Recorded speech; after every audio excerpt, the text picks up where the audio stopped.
Tired of crazy fees when buying your haul from Pandabuy? Let's ditch those excessive charges and use Wise to save some serious cash. First, ensure you have both a Wise account and a Pandabuy account created and verified now. Log into your Wise account. We're going to convert your currency to Chinese yuan or CNY because that is what Pandabuy uses. Click on Send Money, then select the amount you want to send and change the currency to CNY. Wise will show you the exchange rate and the fees. Transparency is key. Take note of the exact amount of CNY you need, accounting for any Pandabuy shipping costs or desired balance top-up. This is crucial for avoiding delays.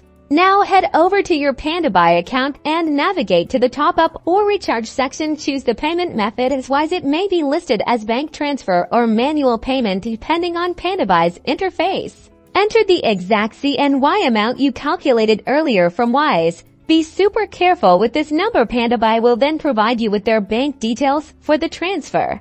Back on Wise, fill in the recipient details with the exact bank information provided by Pandabuy. Double and triple check it. Include the account name, account number, and bank address. Confirm all the details on Wise and initiate the transfer. After the transfer is complete, take a screenshot or save the transaction receipt from Wise. Finally, upload the screenshot or provide the transaction details in the Pandabuy Top-Up section to verify your payment. Give it some time to process, and you're all set. Now you can enjoy your savings and happy shopping on Pandabuy.